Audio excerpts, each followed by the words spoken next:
우리가 이 자리에 있는 것은 예수 그리스도를 믿어서 영생을 얻기 위함입니다.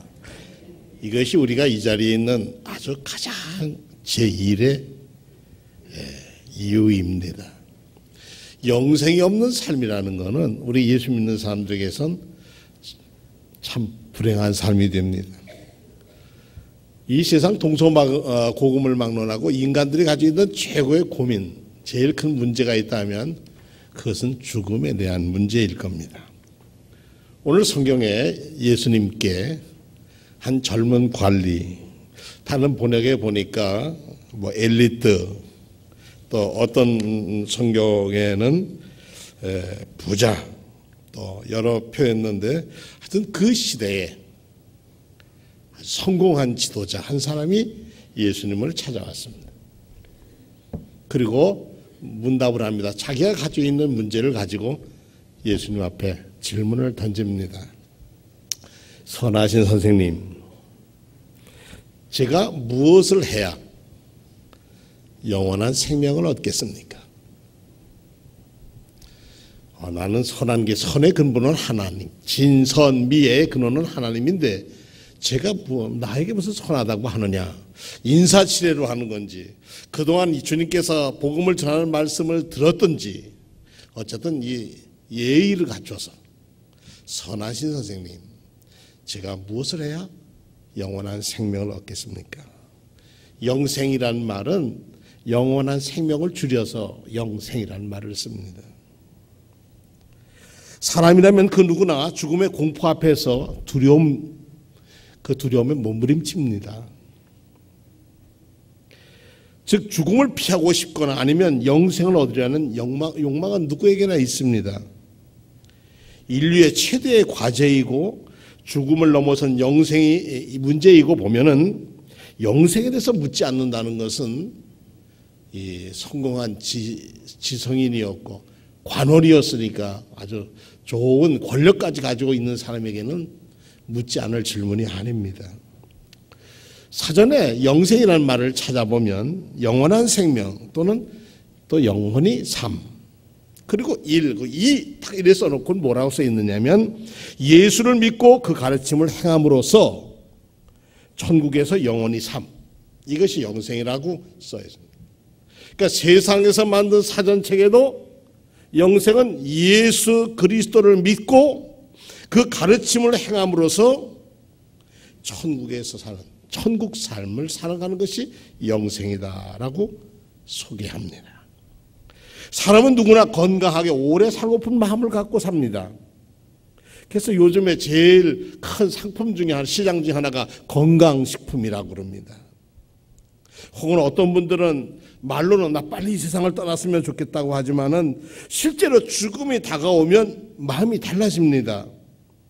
자기가 한 말대로 죽고자 하는 사람이 별로 없습니다. 제 고등학교 다니던 시절에 2학년 때쯤 되는데 제 친구 운만이라는 친구가 있었습니다. 집이 포목점을 해서 꽤 생활도 넉넉했고 또 아주 집도 좋은 집에 큰 마당을 가지고 살던 부잣집이었습니다. 근데 할머니는 이 큰 손자인 이 운만이에게 맨날 하는 말씀이 제 때가 되고 무릎도 아프고 다 아프니까 야 운만아 그러면 네 하고 가면 너 어디 가서 나 죽을란다, 죽을 약 좀 하나 구해와라. 이게 이제 맨날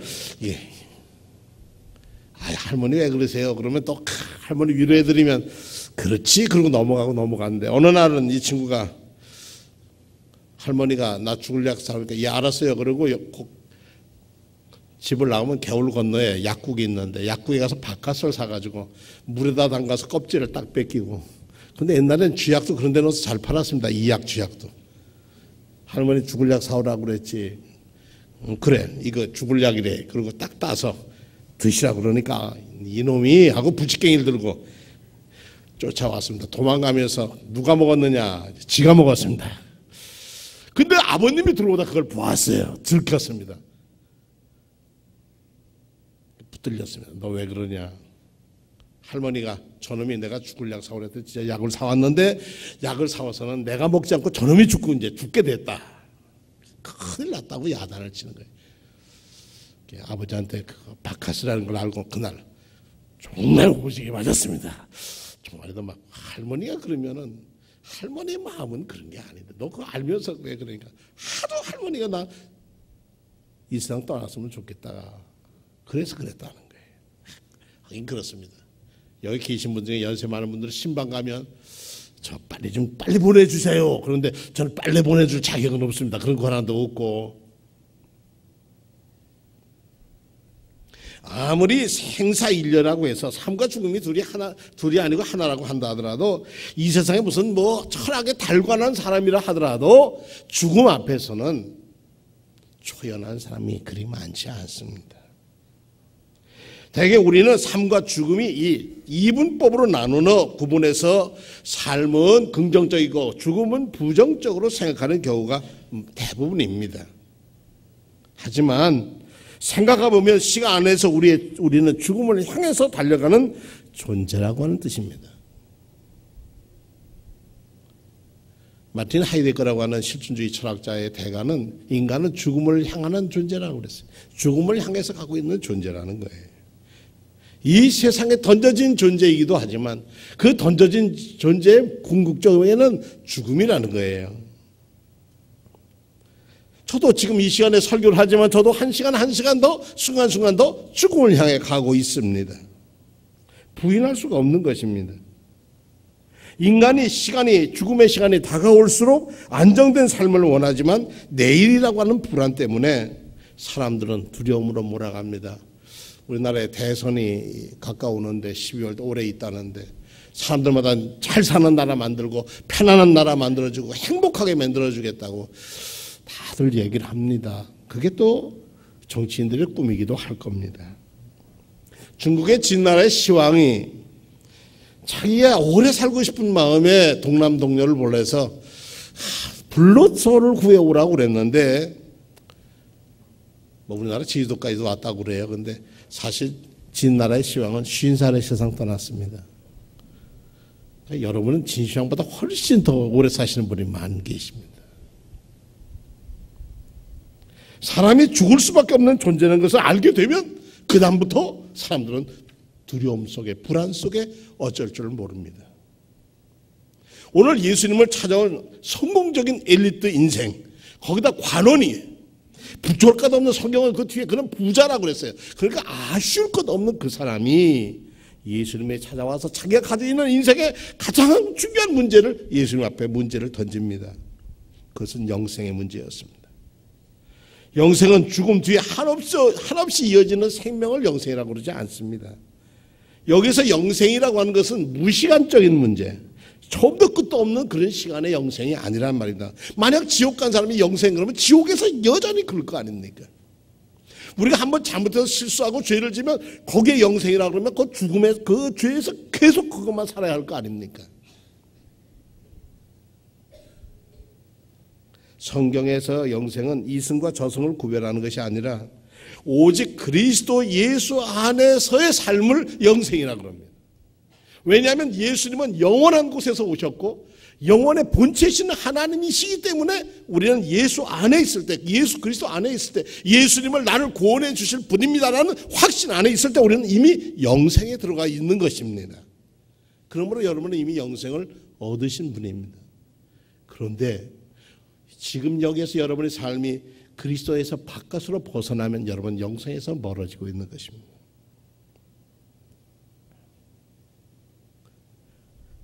역사 안에서 이루어지는 것이 영생입니다. 그러므로 영원한 시간 안에 있는 영원입니다. 그렇다고 해서 시간이 곧 영원일 수는 없습니다. 영원은 시간 안에서 나타난다는 말입니다. 이 순간을 일으켜서 히랍 사람들은 카이로스라는 말을 썼습니다. 때라는 말을 썼는데 이 카이로스라고 하는 말은 예사 시간이 아니라 시간을 새롭게 만드는 시간이라는 뜻입니다. 창조의 시간이고 의미의 시간이고 역사의 시간이라고 하는 것입니다. 그것을 카이로스라고 합니다. 쉽게 이렇습니다. 저희 사랑하는 막내가 결혼을 했습니다. 둘이 사랑해서 결혼해서 그것도 카이로스입니다. 거기서 사랑해서 사랑에 심어서 아이를 낳습니다. 아이는 새 생명입니다. 그것도 카이로스의 시간을 열어가는 겁니다. 그리고 그 아이가 주님 안에 살기를 원합니다. 그래서 또 새로운 카이로스를 천국 안에 살기를 원하는 꿈을 아이에게 심습니다. 부모의 꿈, 아이의 꿈, 그 아이의 꿈은 또 아이의 꿈으로 이어집니다. 생명의 시간, 의미의 시간, 창조의 시간, 역사의 시간 안에, 하나님의 역사의 시간, 성령의 역사의 시간 안에 거할 때 우리는 영생을 얻는 것입니다. 영생 가운데 거하는 것입니다. 성경에 영생에 대해서 우리 인간에게 가장 위대한 사건이 있습니다. 그것이 뭐냐면 요한복음 1장에 있습니다. 태초에 한처음에, 역사 언제인지 한처음에 말씀이 계셨다. 이 말씀이 하나님과 함께 계셨으니 이 말씀이 곧 하나님이시라. 그가 태초에 하나님과 함께 계셨고 만물이 그로 말미암아 지은 바 되었으니 지은 것이 하나도 그가 없이 된 건 없다. 그 안에, 그 영혼 안에 생명이 있었으니 이 생명이 사람들의 빛이라 그랬어요. 아주 요한복음은요, 헬라 철학, 헬라 이방 사람들에게 쓴 예수님을 생명의 빛으로, 영원한 삶의 빛으로 소개하고 있습니다. 그러면 영원한 생명의 빛을 어떻게 얻느냐? 아주 쉽게 설명했습니다. 하나님이 세상을 이처럼 사랑하사 독생자를 주셨으니 이런 저를 믿는 자마다, 예수를 그리스도로 믿는 자마다 멸망하지 않고 그 삶의 파멸이 아니라 영원한 삶을 얻을 거다. 믿으시면 아멘. 이게 우리에게 주시는 영생의 키워드입니다. 이 영원한 생명으로 우리는 초대받았고 초대받은 분들이 이 자리에 계신 겁니다. 여러분은 이미 이 시간에 영생의 시간으로 들어와 계십니다. 이 만남의 사건, 이 영원함을 만난 예수 그리스도의 만남, 성령과의 만남, 하나님 아버지의 만남, 이 영원한 초대에 우리는 기쁨으로 이 자리에 나온 것입니다. 그러므로 그 시간 안에 우리는 들어와 있습니다. 그래서 이 시간은 하나님께 예배드리는 구별된 거룩한 시간입니다. 예수님께서 이 세상을 사시다가 떠나실 때쯤 되어서 요한복음 17장에 보면 주님은 이런 기도를 하십니다. 예수께서 이 말씀을 하시고 눈을 들어 하늘로 우러러 이르시되 아버지여 때가 이르렀사 카이로스, 자기가 떠날 카이로스가 이루었으니 아들을 영화롭게 하사 아들로 아버지를 영화롭게 하옵소서. 제가 아버지를 영화롭게 하셨어. 효경에 보니까 효라는 게 뭐냐? 입신 행도하여 양명하오세 이현부모라고 그랬어요.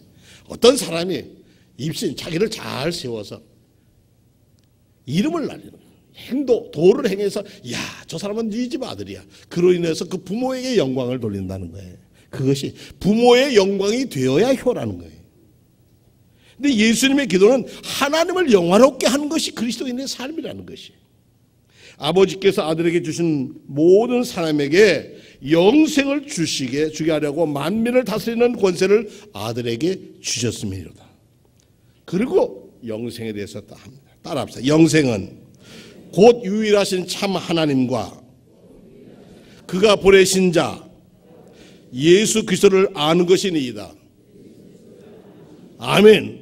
영생이라는 게 뭐냐? 유일하신 참 하나님이 유일하신 하나님과 그가 보내신 분 누구? 예수님을 그리스도로 날 구원해 주실 분으로 아는 것이라는 거예요. 예수 그리스도를 믿음으로 우리는 하나님의 시간 안으로 들어가는 것이고 거듭남으로 우리가 옛 생활이 아니라 새 생활로 거듭남으로 우리는 하나님의 시간 안으로 들어가는 것입니다. 하나님의 역사 안으로 들어가는 것이요, 하나님의 사랑 안으로 들어가는 것이요, 하나님의 진리 가운데 들어가는 것이고 그 하나님의 진리 안에 들어가면 우리는 자유를 얻습니다. 주는 영이시네 주의 영이 계시는 곳에는 자유함이 있다고 그랬습니다. 예수님을 찾아간 이 젊은 엘리트 관원도 율법을 넘어서 참 삶을 살기를 원했습니다. 이 젊은이가 자기 안에 이루어지는 영원한 삶, 자기 안에 이루어지는 삶, 내가 누리고 있는 것을 다 가지고 보장되고 내가 원하는 대로 한 다음 플러스 알파 영원한 삶을 원했습니다. 예수님과 이 젊은 이의 대화 속에 다시 들어가 보면 이렇습니다. 선하신 선생님, 제가 무엇을 어떤 조건을 만족시켜야 영원한 생명을 얻겠습니까? 너는 계명을 알지 않냐? 간음하지 마라. 가족을 깨뜨리지 마라.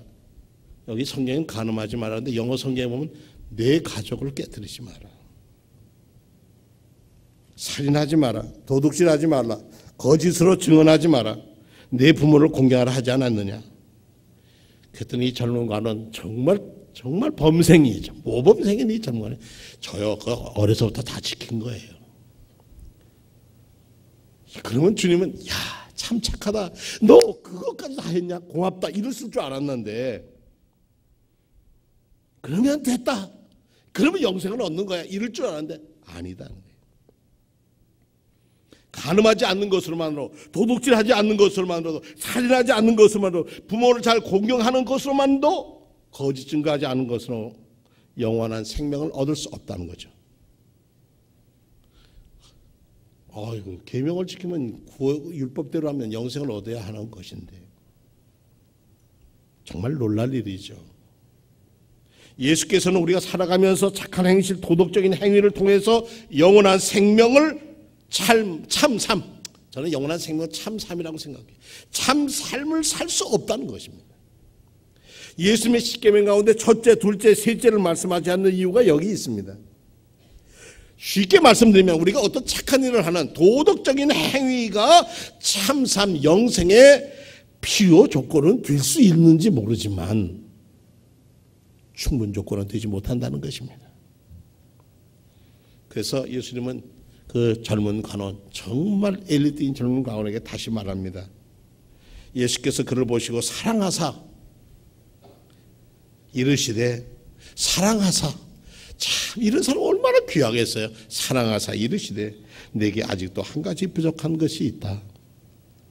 가서 이제 내가 행할 일에 내 몫이야. 이제 내가 대답을 영생을 얻으려면 가서 내게 있는 것을 다 팔아 가난한 사람에게 주라. 그리하면 하늘에서 내 보화가 내게 있으리라 하시니, 그리고 와서 나를 따르라 하시니, 그 사람이 재물이 많은 고로 이 말씀을 인하여 슬픈 기색을 띠고 근심하며 가니라. 한 가지 더해야 할 것, 한 가지 부족한 것, 요즘 2% 부족한 것, 이 한 가지가 사실상 한 가지 아니고 이 젊은이의 모든 것입니다. 이 한 가지에 자기의 전 존재가 걸려있고 이 한 가지에 그의 운명이 걸려있는 것, 그걸 놓아라는 얘기예요. 말씀을 하셔도 좀 심하다, 그런 생각 들지 않습니까? 가진 것 다 팔아 가난한 사람에게 주라는 것, 소유를 포기한 다음에 주님을 따라, 나를 따라, 나를 팔로우, 나를 따르는 사람이 되라.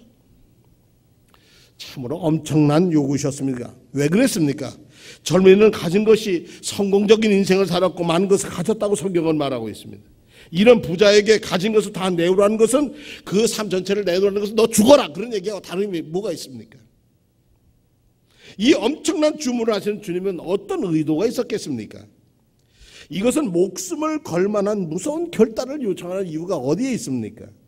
사실은 이 예수님의 극단적인 요구에는 우리가 안주하고 있고 나를 보장해 주고 있고 나를 편하게 해주고 있는 것, 그로 인해서 내가 우상처럼 섬기는 그 거점에서 떠나라, 포기하라고 하는 주님의 명령인 것입니다. 참, 마태복음 6장 24절에 한 사람이 두 주인을 섬기지 못할 것이니 혹은 이를 미워하고 저를 사랑하거나 이를 중히 여기고 저를 경히 여기니 너희가 하나님과 재물을 겸하여 섬기지 못하니라. 내가 하나님의 주시는 영생을 얻고자 한다면 하나는 포기해야 되지 않겠느냐. 창세기 12장 1절에 보니까 여호와께서 아브라함에게 일러 가르치기를 내 본토 친척 아비의 집을 떠나 내가 내게 보여줄 땅으로 가라. 너 있는 거 지금 기득권 포기해라. 그리고 내가 보여줄 곳으로 가라.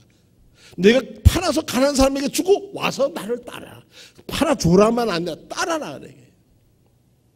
여기가 조사오니 하고 영원한 터를 내리려고 하는 그곳, 편안한 곳, 천국을 이루려고 하는 그곳을 떠나라고 하는 것, 내려놓으라는 것, 팔으라는 것, 가진 것을 포기하라는 것, 이거는 이 젊은이에게 너무나 큰 충격이었습니다.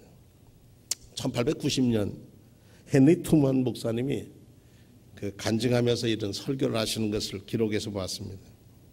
이 기록을 보고 그 파울로 코엘료라고 하는 분이 이거를 읽고 자기 책에다가 흐르는 강물처럼이라는 책에다가 인용해서 썼습니다. 헨리 트루먼 목사님은 이런 얘기를 하셔요. 하나님 앞에 서는 것, 그날이 오는 것, 그 심판의 순간이 올 때 한 사람 한 사람이 예수님 앞에 가서 당면한 질문을 받는다는 거죠. 어떤 질문만 해요? 너는 얼마큼 믿었느냐? 너는 얼마큼 성취했느냐? 너는 무엇을 어떻게 했느냐를 묻지 않고 주님은 너는 내가 너를 사랑한 것처럼 너는 얼마나 사랑했느냐를 물으신다는 거예요. 종교적인 궁극적인 질문은 종교에 관한 것이 아니라 결국 그것은 사랑에 관한 것이라는 거죠. 내가 무엇을 했느냐, 내가 무엇을 믿었느냐, 내가 무엇을 성취했느냐가 아니라 살면서 얼마나 사랑에게 사랑하는데 인색했느냐, 그거 물으신다는 거죠.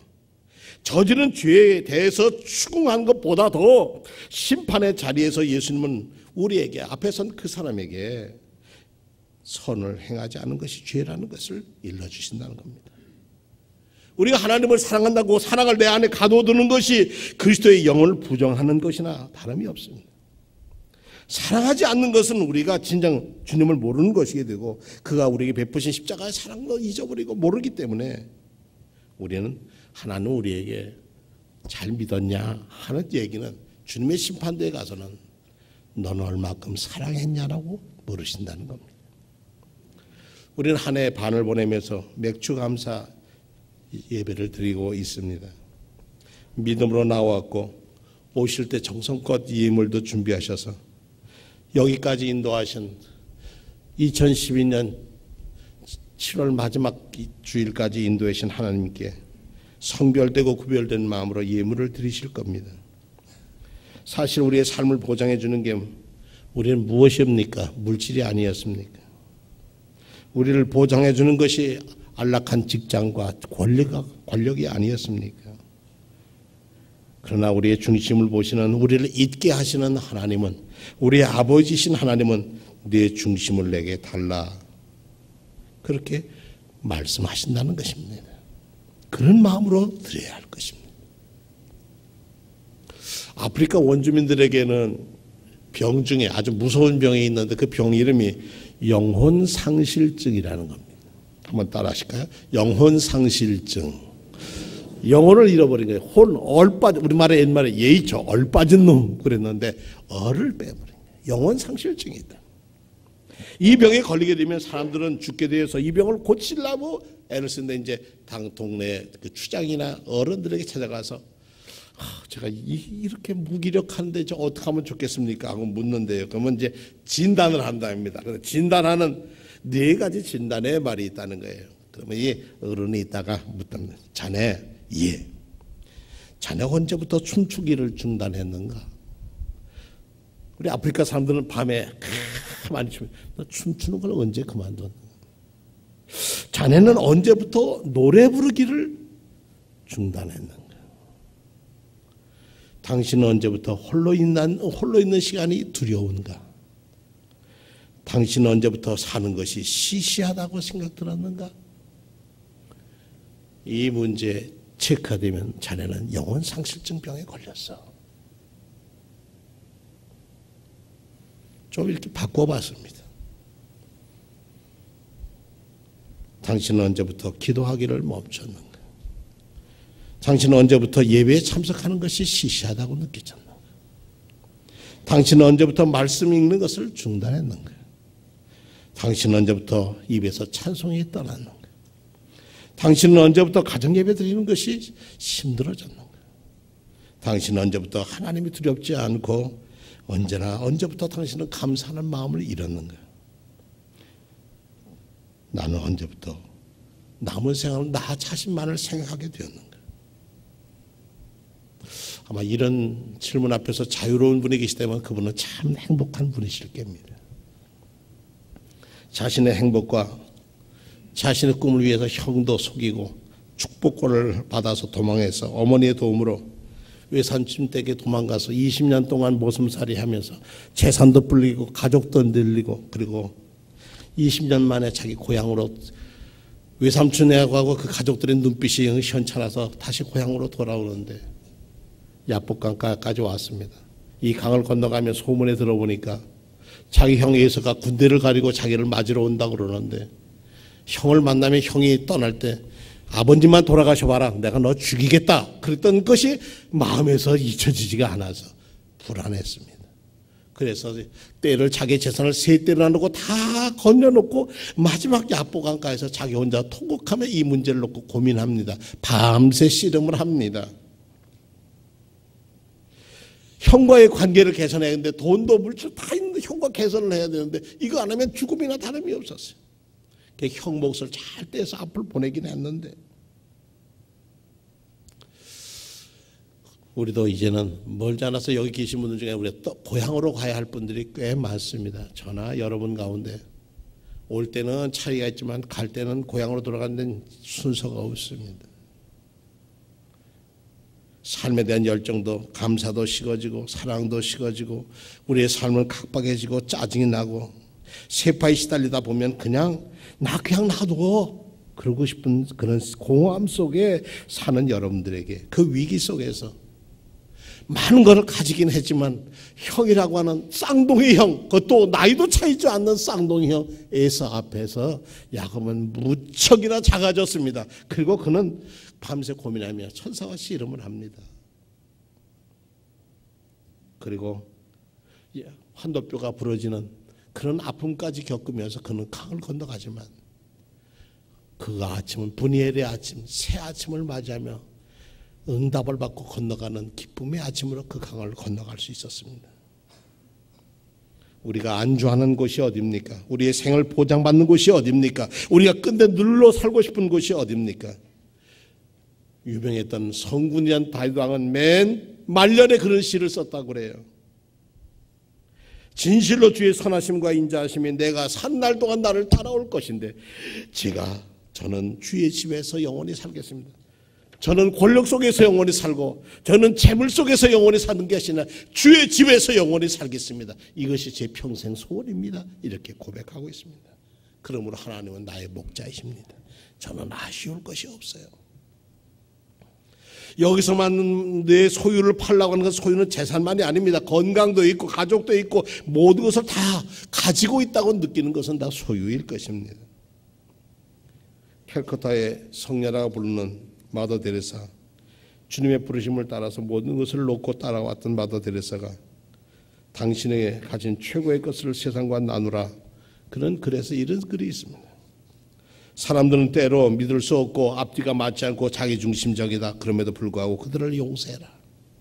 당신의 친절을 베풀면 사람들은 당신에게 숨은 의도가 있다고 비난할 것이다. 그럼에도 불구하고 친절을 베풀라.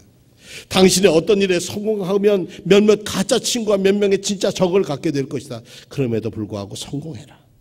당신이 정직하고 솔직하면 상처를 받기 쉬울 것이다. 그럼에도 불구하고 정직하고 솔직하라. 오늘 당신이 하는 좋은 일은 내일이면 잊힐 것이다. 그럼에도 불구하고 좋은 일을 하라. 가장 위대한 생각을 갖고 있는 가장 위대한 사람일지라도 가장 작은 생각을 가진 가장 작은 사람들의 총에 쓰러질 수 있다. 그럼에도 불구하고 소수의 약자를 위해 싸우라. 당신의 몇십 년 걸려 세운 것이 하룻밤 사이에 무너질 수가 있다. 그럼에도 불구하고 평화롭고 행복해라. 당신이 가진 최고의 것을 세상과 나누라. 언제 부족해 보일지라도 그럼에도 불구하고 최고의 것을 세상에 주라. 예수께서는 이렇게 버리는 것만이 아니라 나를 따라오라 말씀하십니다. 주님이 나를 따라오라고 하는 말씀은 자기와 삶과 같이 가자, 그런 뜻이죠. 자기 동일성에 참석하자, 그런 뜻입니다. 예수님의 운명은 하나님의 나라에 있었습니다. 영생은 하나님 나라에서 주는 선물입니다. 열매입니다. 오늘 여러분이 드리는 예물, 여러분의 삶, 여러분의 헌신하는 모든 것이 그리스도 예수 안에 있다면, 부끄러움이 없다면 여러분 행복한 삶입니다. 세상에서 가장 아름다운 것은 오늘입니다. 세상에서 가장 쉬운 일은 잘못 생각하는 것입니다. 세상에서 모든 불행의 근원은 근심입니다. 이기심입니다. 세상에서 가장 나쁜 패배는 용기를 잃는 것이요, 세상에서 가장 중요한 것은 자신을 내어주는 것이고, 세상에서 가장 나를 행복하게 만드는 것은 다른 사람에게 도움이 되는 것이고, 세상에서 가장 나쁜 잘못은 짜증을 내는 것이고, 세상에서 가장 아름다운 선물은 이해하는 것이고, 세상에서 가장 필요한 것은 내적인 평안이고, 세상에서 가장 좋은 해결책은 낙관주의이고, 세상에서 가장 큰 만족감은 책임을 완수하는 것이고, 세상에서 가장 강한 힘은 믿음이고, 세상에서 가장 필요한 사람은 부모님이고, 세상에서 가장 아름다운 것은 사랑이라고 했습니다. 진정한 감사 속에 영생의 기쁨을 맛보며 사시기를 축원합니다.